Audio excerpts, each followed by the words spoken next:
right? But not only is it a story about how frogs came about and how dogs came about, it's a story about how all their parts came about, isn't it? It's a story about how the frog leg came to be the way it is, right? It's a story about how the turtle's shell came to be the way it is.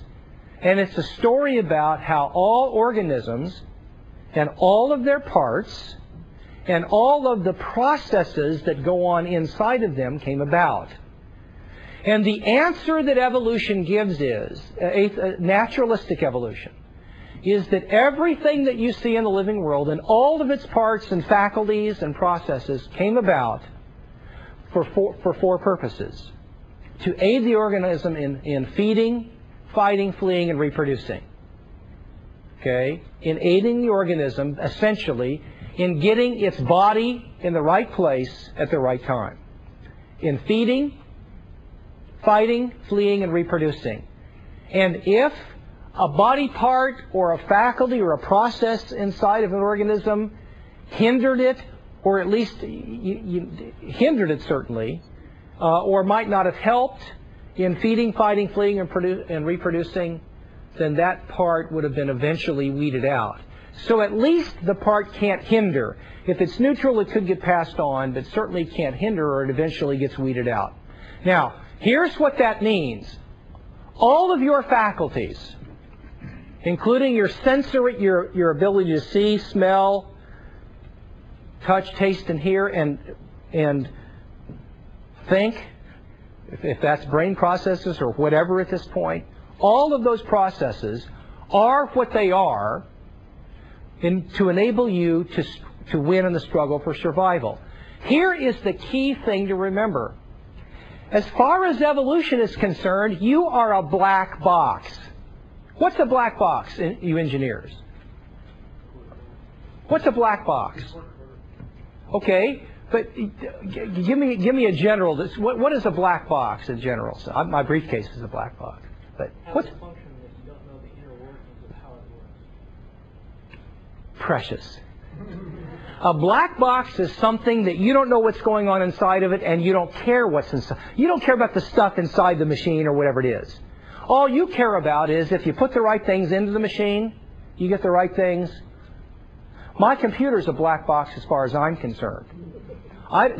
There quite literally could be a mouse inside the thing that just is real smart. I don't know. All I know is you give certain inputs in it, and it belches stuff out on the screen, and occasionally on the printer.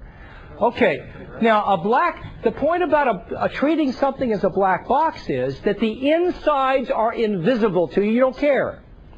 The only thing that becomes noticeable is if you put inputs in it, you get the right outputs. Now, as far as evolution is concerned, organisms are black boxes. That is to say, the struggle for survival, I'm speaking metaphorically, but doesn't give a rip about what's inside frogs or dogs or ducks, right? The only thing evolution cares about is when the input comes in. The rabbit surveys the hillside and it gets an input. You know, there's a wolf or a fox or coyote out there and certain inputs come inside.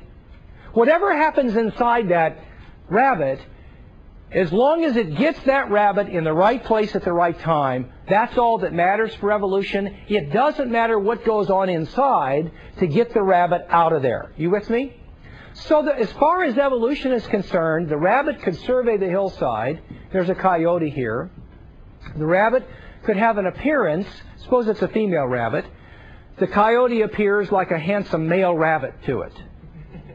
And this produces a desire in the rabbit to be close to the male rabbit, and to satisfy that desire, the rabbit runs 100 degrees in the opposite direction and hides in a cave. Evolution would select for that. Rabbits who behave that way would survive and pass those on.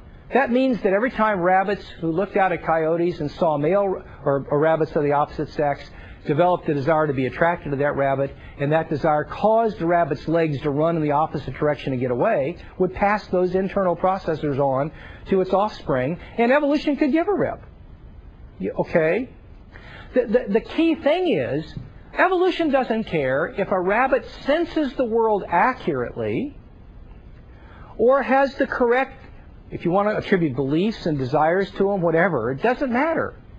As long as it gets in the right place at the right time, that's all evolution cares about. I think Plantinga uses an example of something like this. He talks about a human being. Suppose there was a person, I'll just use the word Ed, who has this habit when he's in the jungle, when he sees a tiger, the tiger does look like a tiger to him this time, but whenever a tiger appears to him, he forms the belief that the tiger loves him and wants to play with him. And he has a desire to play with the tiger, and he satisfies that desire by running and hiding from the tiger. Now you see, that kind of process would guarantee survival and would be passed on.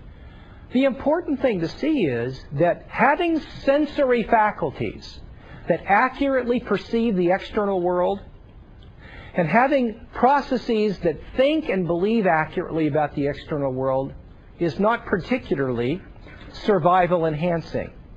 As long as the frogs saw the bad guy, you suppose that the big things hurt frogs and little things were good for frogs. As long as the frog was consistently deceived, saw the big things as little and the little things as big, it could get in the right place at the right time and do fine. Now we got a problem, don't we? Because the evolutionary naturalist claims that he has reasons to believe, and in fact today, that he has knowledge that evolutionary theory is true. Problem is now that evolutionary theory, if it's true, implies that our faculties are not truth-gathering faculties from the world in which we live.